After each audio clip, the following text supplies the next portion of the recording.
Merci, Monsieur le Président. J'aimerais d'abord remercier les laboratoires AbbVie de m'avoir donné l'occasion de co-animer ce symposium avec mon ami le Dr Berbiche, qui, pour ceux qui ne le connaissent pas, est un grand ophtalmo à Rabat et grand spécialiste du uveitis en particulier, avec qui j'ai eu le plaisir de faire mon premier stage d'internat aux urgences pédiatriques où on passait notre temps à nous chamailler pour le bloc opératoire et surtout pour ne pas faire les pansements des ostéomyélites chroniques qui étaient très lourdes. Donc, chaque fois, il y a quelqu'un qui le filait à l'autre. Donc, c'est avec grand plaisir aujourd'hui qu'on va faire ensemble, qu'on va présenter ensemble un sujet qui intéresse aussi bien les ophtalmos que les rhumatos, qui sont la prise en charge des uveites au cours de la spondylarthrite ankylosante, sous forme de cas cliniques pratiques. On va parler surtout d'adultes. Et Madame Lezrak va m'excuser puisqu'on ne va pas parler d'arthrite idiopathique juvénile parce que voilà, on voulait être homogène dans notre discussion et c'est un sujet à part, les arthrites idiopathiques juvéniles.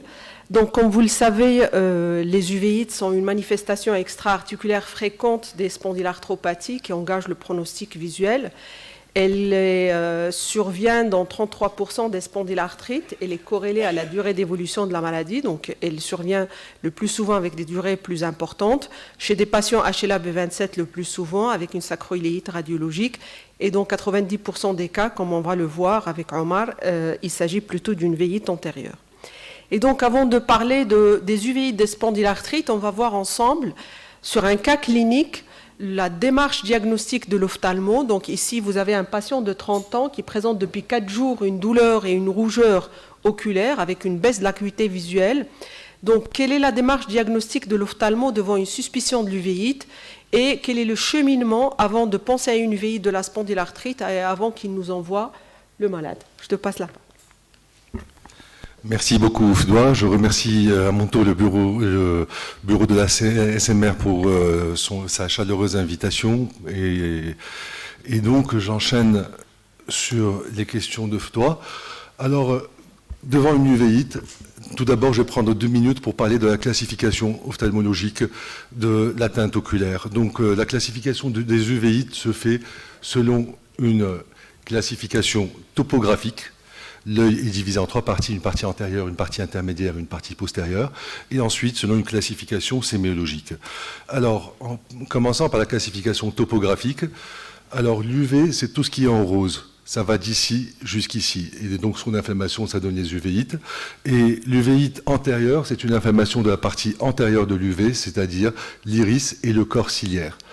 Ensuite, on peut avoir une uvéite intermédiaire, appelée aussi pars planite, parce que c'est une inflammation de la pars plana, c'est-à-dire c'est la base d'implantation de la rétine et du vitré.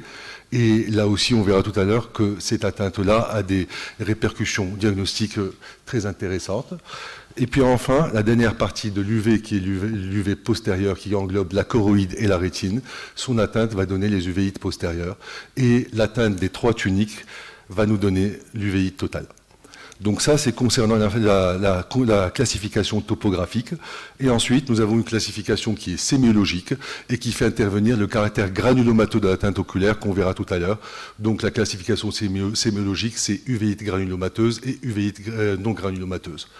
Et la combinaison de ces 2 classifications va avoir un impact énorme et va nous faciliter essentiellement la conduite diagnostique devant ces inflammations oculaires. Donc, devant une atteinte oculaire inflammatoire, la première chose à faire, c'est de poser le diagnostic. Et pour cela, nous avons un certain nombre de stratégies. Tout d'abord, le diagnostic va comporter un volet ophtalmologique. Et puis, le second volet, c'est le volet général qui vous intéresse avec les internistes et qui va avoir une part préthérapeutique afin d'éliminer les contre-indications générales au traitement qui est souvent lourd et avec des conséquences qui peuvent être importantes. Et puis aussi un volet étiologique qui sera adapté à l'interrogatoire et à l'examen général. Notre interrogatoire n'est pas du tout le vôtre, il est beaucoup plus succinct. Et donc, première chose, c'est d'insister, d'apprécier l'âge du patient. Sans m'attarder dessus, chez les enfants, ce sera plus des AGI. Chez le sujet d'âge moyen, chez le sujet jeune, on pensera plus à la maïe de B7, au B27 et au collagénose. Et enfin, chez les personnes âgées, c'est exceptionnel d'avoir un lupus à 70 ans, mais on peut avoir une sarcoïdose, une tuberculose, un lymphome ou autre. Ensuite, notre interrogatoire est assez succinct, mais notre examen est assez succinct, mais on va se baser sur un certain nombre de critères pour orienter le diagnostic. Donc devant une aphthose buccale, on pensera essentiellement à une maladie de B7, et ainsi de suite. Et quand on sera devant des signes articulaires, ça pourra être un B7, une SPA, une sarcoïdose, une maladie de Crohn et des collagénoses. Et à cela va s'ajouter les symptômes et les signes ophtalmologiques qui vont orienter le diagnostic de manière beaucoup plus précise. Donc là, on passe aux caractéristiques cliniques ophtalmologiques de l'atteinte oculaire et on va commencer par les uvéites antérieures.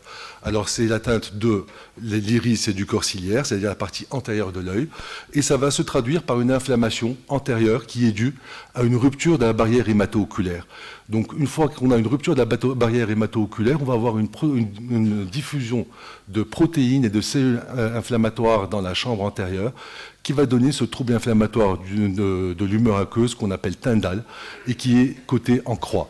Alors c'est quoi le Tyndall? C'est ce qu'on voit lorsqu'on projette un rayon, un faisceau lumineux à travers, c'est les grains de poussière qu'on voit à travers un faisceau lumineux et on arrive parfaitement à le voir dans l'œil et ça nous donne ces petits dépôts de poussière à l'intérieur de la chambre antérieure. Et lorsqu'il est minime, on parle d'une croix, lorsqu'on a moins de 5 cellules en chambre antérieure. Lorsqu'on a entre 5 et 20 cellules, c'est un Tyndall à 2 croix, etc. Jusqu'à la purée de pois, comme on voit ici, où il s'agit d'un Tyndall à 4 croix. Bon, ça reste très subjectif. Et c'est ce qui réduit un petit peu les études en ophtalmologie des différentes thérapeutiques parce qu'on se base généralement sur ce Tyndall pour apprécier l'évolution sous-traitement. Alors, lorsqu'on a une exsudation, lorsqu'on a une diffusion, une exsudation massive, comme c'est le cas ici, eh ben, on va parler d'uvéite sérofibrineuse ou plastique.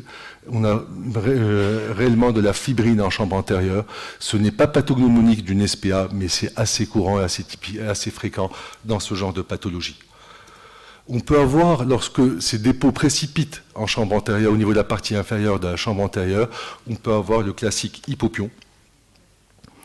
Et il faut juste, j'insiste sur le fait que l'hypopion n'est pas du tout pathognomonique de la maladie de B7, mais on peut le voir dans d'autres étiologies telles que la SPA et les uvéites de type B27, et j'en parlerai un petit peu plus tout à l'heure.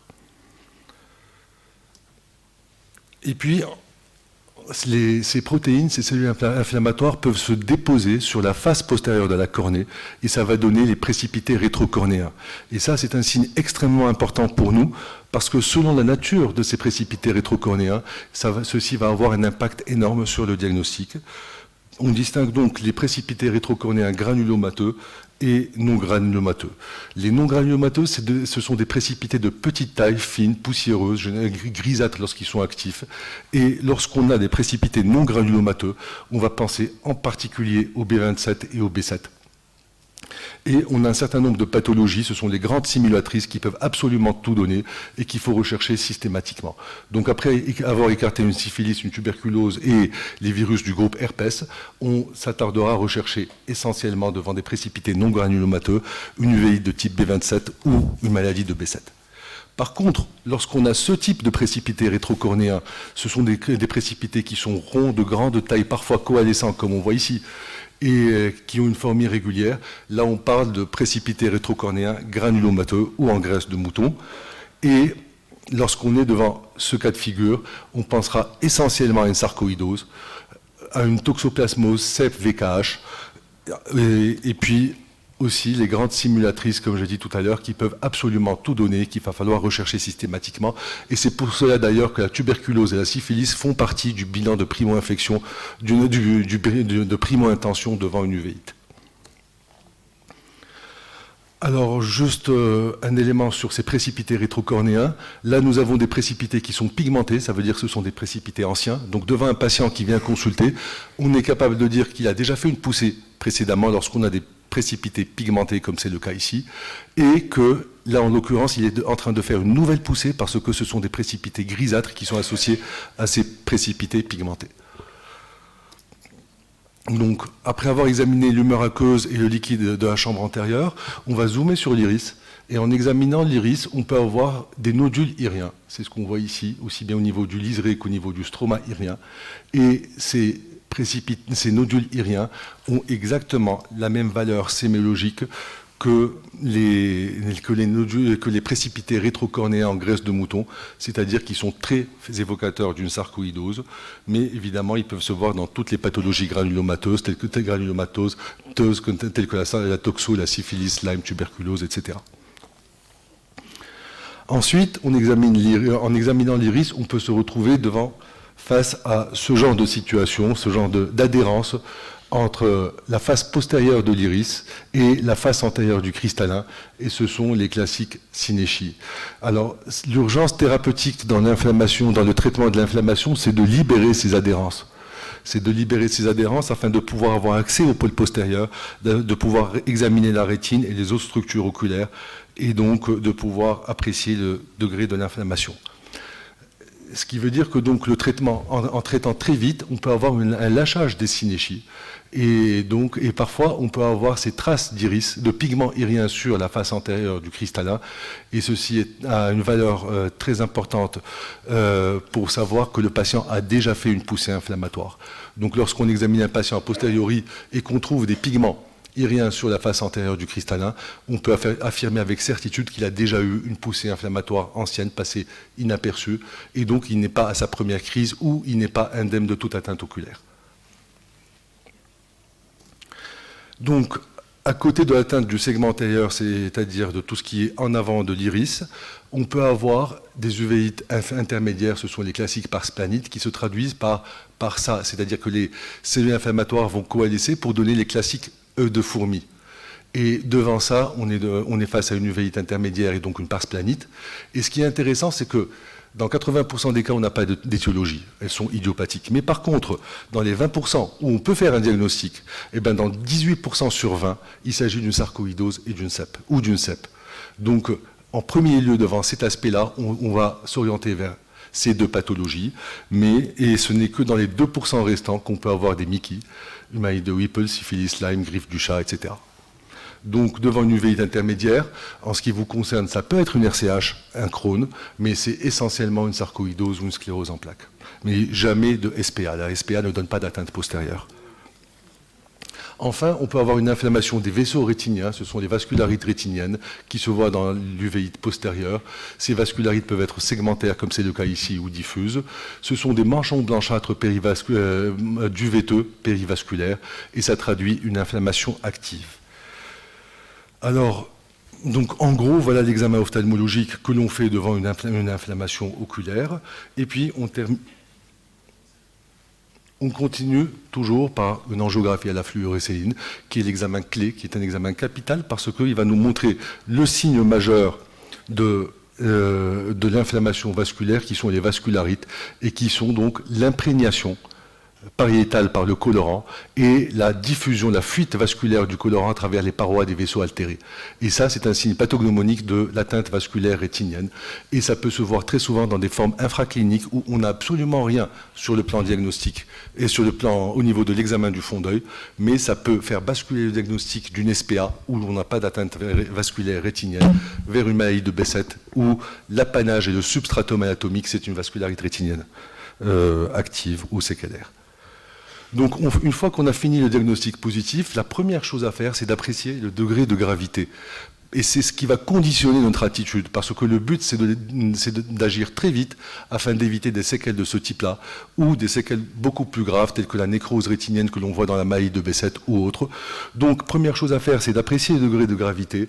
Et dans les formes graves, c'est-à-dire les formes comme celle-ci, avec une uvéite antérieure sévère, des vascularites rétiniennes, un œdème maculaire, un œdème papillaire, des néovaisseaux rétiniens, une rubéose ou une hémorragie intravitréenne, il faut faire le maximum d'examens le plus rapidement possible et orienter très vite le patient à l'interniste ou au rhumato pour complément d'examen et démarrer le traitement le plus adéquat, le plus rapidement possible afin d'éviter une perte totale, définitive de l'œil.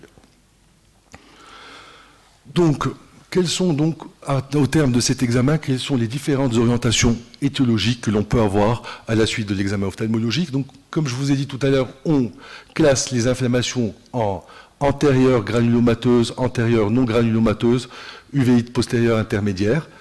Et dans les formes antérieures non granulomateuses, si on écarte les fausses UV, les grandes simulatrices dont je vous ai parlé tout à l'heure, il va nous rester deux grandes pathologies, c'est la maladie de Bessette et la SPA. Et lorsqu'on fait un fond d'œil, un examen de la rétine au verre à 3 miroirs et qu'on trouve une vascularité rétinienne périphérique, comme c'est le cas ici, on peut affirmer que ce n'est pas une SPA. Et c'est même pas la peine de faire une recherche de lâcher la B27, de faire des sacro-iliaques, etc. On ira plus vers une uvéite idiopathique ou une maladie de Bessette. Par contre, lorsqu'on a un examen de la rétine qui est strictement normal, ça peut être en premier une SPA ou les autres types d'uvéites de type B27, et ça peut être aussi une maladie de Bessette sans atteinte rétinienne pour le moment, mais à long terme, au cours de son évolution, il fera une atteinte rétinienne et ça permettra de faire la part des choses.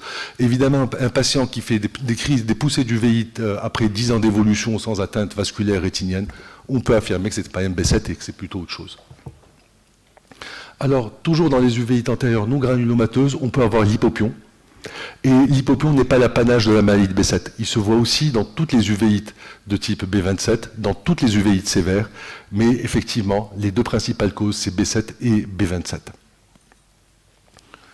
Ensuite, lorsqu'on est devant une uvéite granulomateuse avec ses précipités rétrocornéens en graisse de mouton, là on peut tout de suite écarter deux choses, la SPA et la maladie de Bessette. Ce ne sont jamais des pathologies granulomateuses. Et donc, ce n'est même pas la peine d'aller vers ce type de recherche et d'exploration, aussi bien radiologique que biologique, pour le B7 et la SPA. Ça sera plutôt une sarcoïdose, une toxoplasmose, une CEP ou autre chose, mais jamais SPA ni B7. Alors, il en est de même lorsqu'on a une uvéite postérieure avec des vascularites rétiniennes. Ça peut être un B7 si l'atteinte n'est pas granulomateuse. Ça peut être une sarcoïdose si l'uvéite est granulomateuse, mais jamais d'SPA. Et aussi, pour les uvéites intermédiaires, si ça peut être une Mickey, mais pas non plus de spondylarthrite ni de spondylarthropathie. Alors, on passe à un cas clinique où le patient est âgé de 28 ans, avec antécédent d'aphthose buccale, baisse d'acuité visuelle, un teint dalle de chambre antérieure et surtout ces fins précipités rétrocornéens qui sont non granulomateux. Donc on va penser en particulier au B7 à l'SPA, on va éliminer les simulatrices et on fait un examen du fond d'œil qui paraît strictement normal. Mais par contre, lorsqu'on réalise l'angiographie chez ce patient, on voit qu'il y a une diffusion vasculaire du collant à travers la paroi des vaisseaux qui sont altérés. On a un œdème papillaire, on a un œdème maculaire, et en périphérie, on a une capillopathie. On a une capillopathie œdémateuse diffuse, et là donc on peut exclure d'emblée la SPA, et on ira forcément chercher la maladie de Bessette. Alors, quel est donc l'aspect ophtalmologique des uvéites de type B27 et particulièrement de la spondylarthrite ankylosante? C'est une uvéite qui est strictement antérieure. C'est un élément très très important. Il est très souvent aigu. Le très souvent n'est pas pathognomonique, mais très souvent il est aigu. C'est un patient qui se présente avec un œil rouge, douloureux, avec une baisse d'acuité visuelle.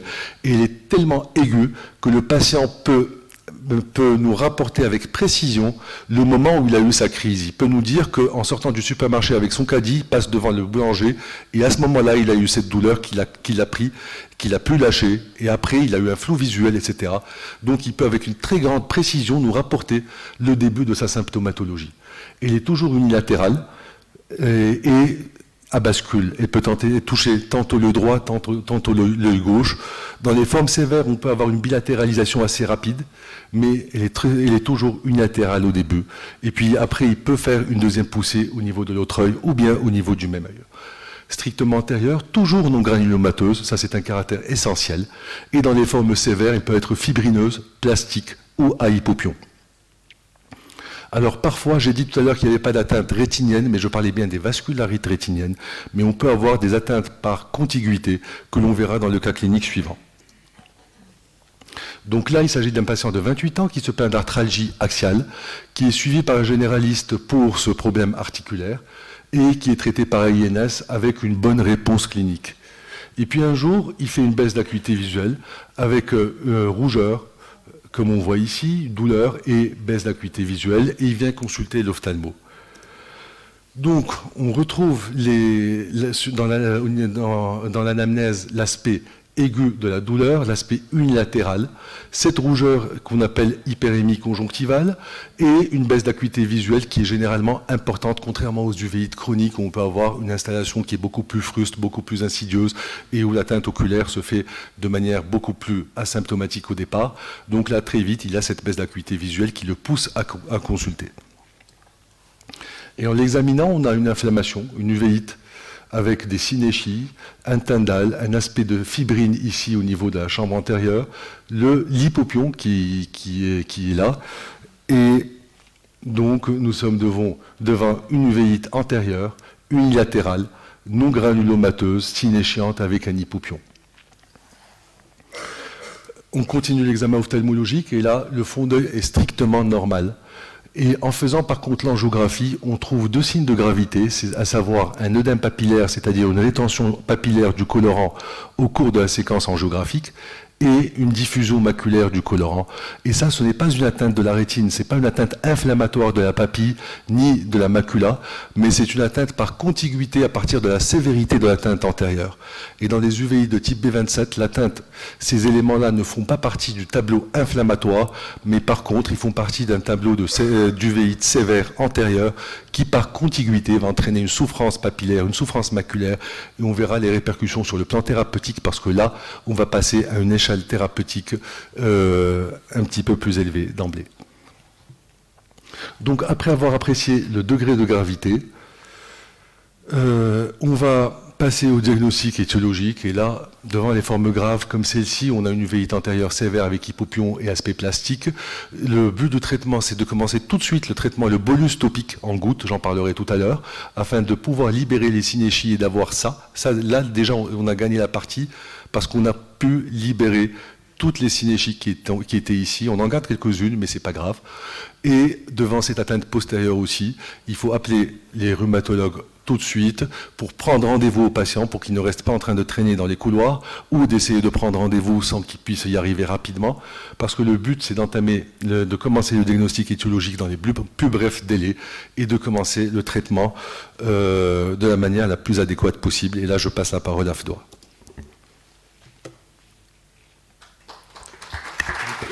Il reviendra, il va revenir.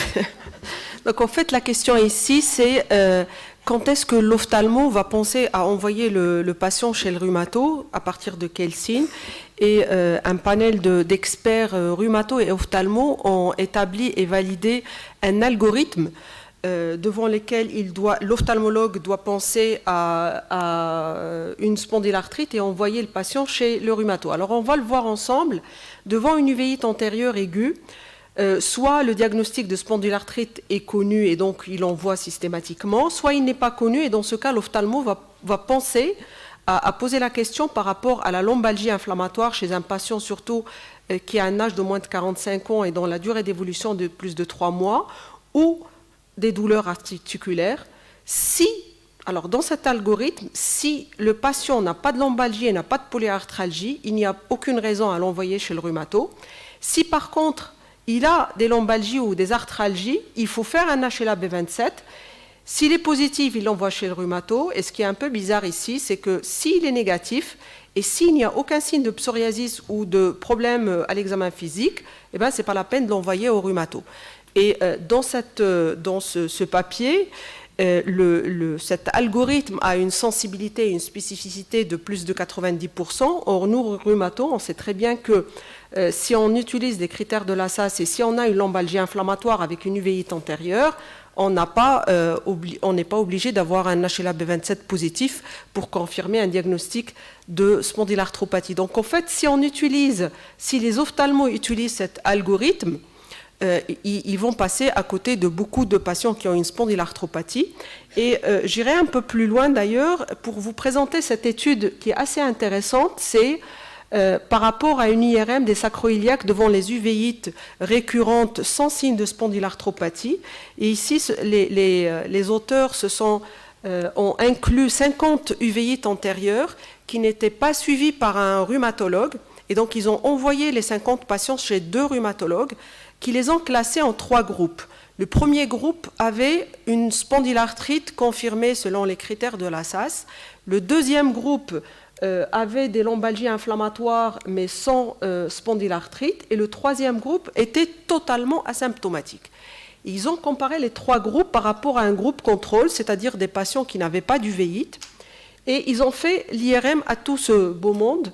Et en fait, dans la conclusion, dans le troisième groupe qui était totalement asymptomatique, 35% des sujets avaient des signes d'imagerie à l'IRM qui étaient évocatrices de spondylarthrite ankylosante et qui ne différaient pas du tout des signes IRM du groupe qui avait une spondylarthrite. Donc la question est, est-ce qu'il faut faire une IRM systématiquement chez tous les patients qui ont une uvéite antérieure? Peut-être pas, mais peut-être qu'il faudrait plutôt les faire dans les formes sévères ou dans les formes récurrentes pour lesquelles il faut un traitement adéquat. Alors le troisième cas clinique, là c'est tout à fait le contraire, ça c'est le malade que nous voyons nous, c'est-à-dire une spondylarthrite axiale confirmée, donc aucun problème de diagnostic, et qui nous dit qu'il y a 3 mois, il a eu un épisode d'œil rouge, mais qui n'arrive pas à savoir est-ce que c'est finalement, on ne sait pas si c'est une conjonctivite ou une uvéite ou juste de l'allergie. Est-ce qu'il faut finalement envoyer systématiquement les patients qui ont une SPA, les adultes, chez l'ophtalmo? Je ne sais pas ce que tu penses, Omar, si tu peux répondre. Alors, un patient qui a une SPA confirmée, qui n'a aucun symptôme oculaire, ce n'est pas la peine de l'adresser à l'ophtalmo. Par contre, s'il se plaint de rougeur, d'un épisode ou de rougeur oculaire ou de douleur, il faut l'envoyer parce qu'on peut avoir ce type de lésion, c'est-à-dire des précipités rétrocornéens granuleux pigmentés, et le caractère pigmenté est le témoin d'une atteinte ancienne. On peut avoir ces synéchies sur la face postérieure, même si ce n'est pas vraiment, là ce n'est pas les synéchies, on peut avoir ces synéchies sur de l'iris, contre la face postérieure de l'iris et la face antérieure du cristallin, qui sont le témoin d'une atteinte ancienne. Et on peut avoir même, ne serait-ce qu'un tout petit pigment sur la face antérieure du cristallin, c'est le témoin d'une atteinte oculaire ancienne. Par contre, si j'ai un message à faire passer, c'est que la population générale, dans la population générale, quel est le pourcentage de patients qui ont une uvéite? C'est très peu, c'est moins de 1 sur 1000. C'est très peu par rapport à la cataracte, très peu par rapport à la dégénérescence maculaire liée à l'âge, très peu par rapport à beaucoup d'autres pathologies. Donc les gens ne sont pas censés savoir qu'un jour ils peuvent avoir une atteinte oculaire entrant dans le cadre de leur pathologie. Le message qu'il faut leur faire passer, c'est que si jamais un jour ils ont un œil rouge, il faudrait qu'ils débarquent tout de suite chez l'ophtalmo le plus proche, parce qu'en cas d'atteinte oculaire, c'est vraiment une course contre la montre pour libérer les synéchies et pour éviter des répercussions définitives. Donc pas besoin d'envoyer tout le monde. Ceux qui ont un antécédent, oui. Ceux qui risquent de faire un jour une atteinte oculaire, et c'est pour cela que nous, en tant qu'ophtalmo, les patients qui font des poussées très récurrentes, très rapprochées, on leur donne une ordonnance avec des corticoïdes en topique, en leur disant si vous faites une poussée un samedi, un vendredi ou la veille d'un jour férié, commencez votre traitement et consultez le lendemain ou le surlendemain le plus rapidement possible, parce que les adhérences se produisent très vite et après il est quasiment impossible de les lâcher.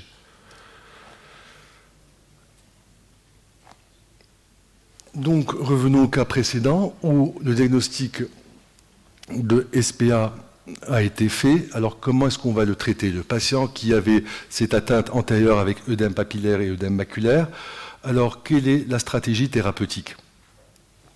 Évidemment, pour l'atteinte oculaire, la première chose, c'est la corticothérapie en gouttes. C'est la SPA comme étant donné que c'est une atteinte qui est purement antérieure, les corticoïdes en topique ont une excellente action. Et c'est ce qu'on appelle un bolus topique parce que c'est une goutte par heure, toutes les 5 minutes durant la première heure, et puis une goutte par heure les jours qui suivent jusqu'à maîtrise de l'inflammation. Donc le bolus topique est toujours donné en premier. Ensuite, en fonction de la sévérité de l'atteinte oculaire, si on a des formes avec hypopion, si on a des formes plastiques, là, on rajoutera des injections latérobulbaires, latéro-oculaires de corticoïdes, qui nous permettent d'avoir un traitement juste au niveau du site inflammatoire et donc une résorption beaucoup plus rapide des éléments des signes inflammatoires. Le traitement par bolus est très très rare, mais essentiellement dans les formes extrêmement sévère d'emblée chez les personnes qui ont été vues tardivement afin de pouvoir donner le maximum de traitement et d'avoir une action très rapide. Par contre, la voie orale, là aussi, elle est assez rare dans les SPA. Par contre, elle est toujours donnée lorsqu'on a une atteinte papillaire, une atteinte maculaire ou bien une atteinte sévère pour pouvoir réduire cette souffrance du nerf optique et de la macula et d'éviter d'avoir des complications, une baisse d'acuité visuelle qui leur en est, qui est due à cela. Alors, toujours ce même patient qui a eu ce traitement-là, et ben, 3 mois plus tard, il va récidiver. Et là, il va reprendre, on va lui redonner le même traitement oculaire topique, mais il va falloir penser à une escalade thérapeutique. Et donc là, ce sont les internistes et les rhumatos qui prennent le relais pour cadrer ce type de traitement. Et je relaisse la parole à Fedor pour revenir encore juste après. Pour ne pas frustrer les internistes, mais ce sont les rhumatos qui prennent le relais dans la spondylarthrite, dans les uvéites récidivantes.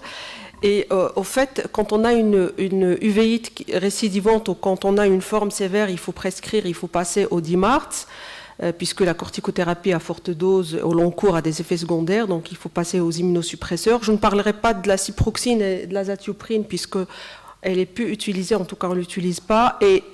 Par contre, je vais parler de la salazopérine et du méthotrexate, qui était longtemps utilisé. Alors, j'aimerais insister sur le fait que les études sur la salazopérine sont de faible niveau de preuve, puisqu'il y a surtout des études observationnelles ou des études rétrospectives avec un faible échantillon de patients. J'ai choisi quelques-unes, et il y a la première étude, je crois, qui a été publiée par Dougados, et après il y a cette étude en 2003 où les patients ont recruté pendant 3 ans des uvéites antérieures récidivantes de plus de 3 rechutes ou 2 séparées de 3 mois suivis pendant une année, 394 uvéites dans 10 uvéites antérieures aiguës sous salazopérine, et on voit le nombre de rechutes avant et après salazopérine, et on remarque qu'avant salazopérine, 3,4 rechutes par an, et qui passe à 0,4 en post-thérapeutique, et donc les auteurs concluent à l'efficacité de la salazopérine dans la prévention des rechutes, mais il n'y avait pas de groupe témoin. Alors, la deuxième étude, vous voyez, très faible échantillon de patients, 22 patients, mais là, il a le mérite d'avoir un placebo, donc salazopérine versus placebo. Et à la fin de l'étude, les auteurs concluent à la supériorité de la salazopérine, puisqu'elle donnait moins d'inflammation intestinale et moins de synéchie, sauf que quand on lit l'article, bizarrement, on a un P non significatif, alors qu'il conclut à une supériorité de la salazopérine. Donc peut-être que c'est un faible échantillon de patients, ou peut-être que ça ne marche pas du tout. Une étude plus récente, c'est une étude rétrospective qui compare le méthotrexate, la salazopérine et le groupe contrôle dans les uvéites antérieures de la spondylarthrite. Et à la fin de l'étude, donc, le méthotrexate a montré une amélioration de l'acuité visuelle, alors que la salazopérine n'a pas eu d'effet sur l'acuité visuelle. Par contre, sur le nombre de rechutes, aussi bien le métho que la salazopérine ont permis une diminution des rechutes des uvéites par rapport au groupe contrôle. Donc, on pourrait peut-être dire que ça pourrait marcher, mais là aussi, je reviens au niveau de preuve, puisque ce sont des études rétrospectives et donc à faible niveau de preuve. Depuis, bien évidemment, l'avènement des biothérapies, on a oublié un peu la salazo et le méthotrexate. Et là aussi, les études, c'est plus des études observationnelles rétrospectives ou prospectives, pas d'essais cliniques dans les uvéites des spondylarthrites, alors qu'on a des essais cliniques dans les uvéites non infectieuses d'une manière générale. La plupart sur les anti-TNF, et je vais commencer par cette grande étude américaine, donc qui ont inclus des patients qui ont une spondylarthrite entre 2005 et 2011. Vous voyez l'énorme chiffre, 52 000 patients, dont 13 000 sont sous anti-TNF. Et ils n'ont inclus que les patients qui avaient déjà une uvéite avant l'instauration de traitement par anti-TNF pour pouvoir juger est-ce que le fait de donner un anti-TNF va diminuer les rechutes. Et donc, comparaison adalimumab, etanercept et infliximab, et on voit sur le graphe que les patients qui étaient sous ADA avaient moins de risque de rechute par rapport aux patients sous etanercept. Résultat donc confirmé sur le registre suédois, où aussi on compare les patients ADA, etanercept et infliximab. Et vous allez voir les résultats ici. Quand on donne de l'adalimumab, on a une diminution importante du risque de récidive. On a une diminution également avec l'infliximab, alors qu'avec l'etanercept, on a même l'impression qu'il y a une augmentation du risque d'uvéite quand on donne de l'etanercept. Donc la plupart des études ont confirmé l'efficacité de l'ADA dans la réduction du risque d'uvéite antérieure. Ici, une autre étude qui montre que quand on donne de l'adalimumab, on diminue le risque de faire une deuxième rechute de 45 à presque 70%.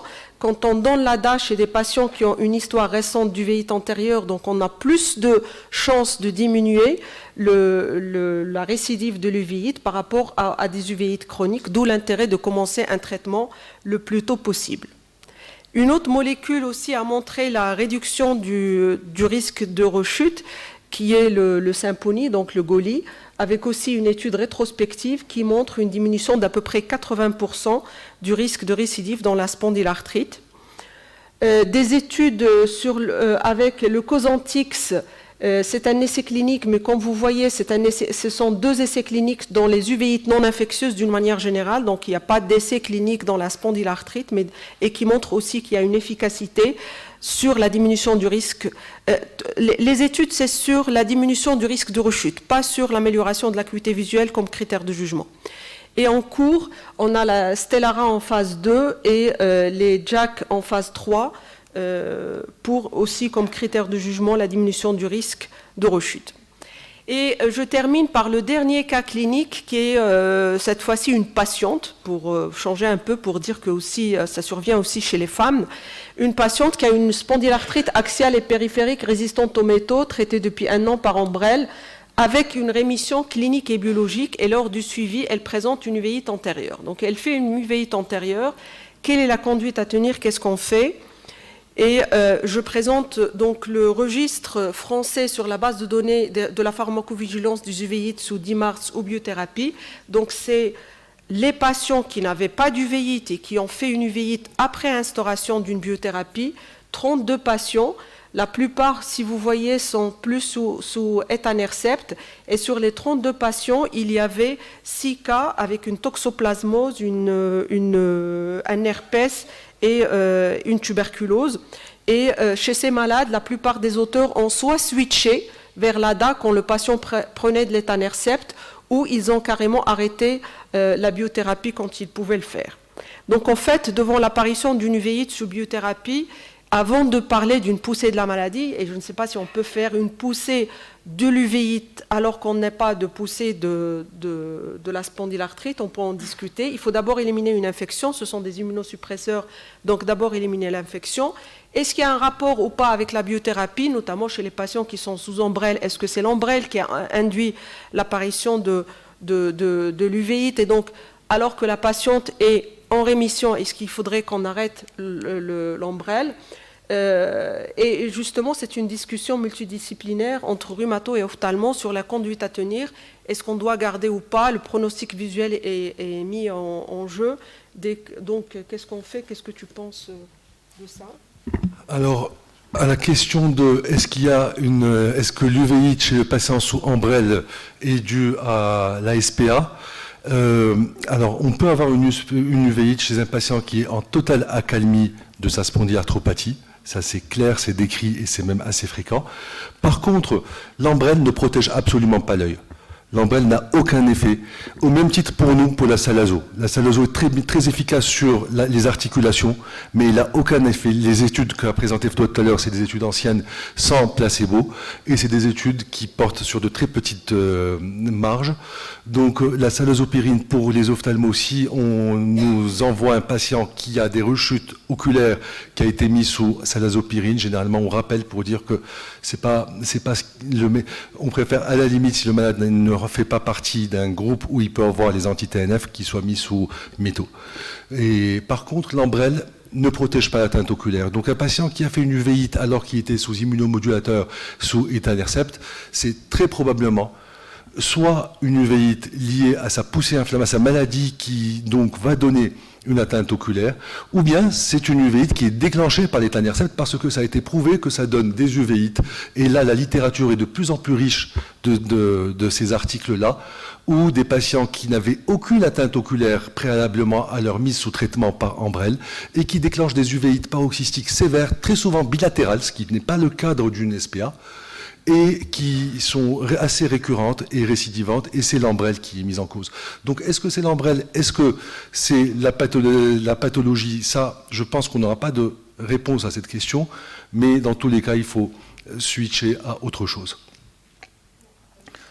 Ensuite, je ne sais pas quelles étaient tes autres questions, mais je pense que là, on va conclure pour dire que les uvéites, en fait, ce sont des pathologies systémiques qui peuvent se voir dans le contexte de pathologies parfois évidentes, mais que dans certains cas, on peut avoir des atteintes très discrètes.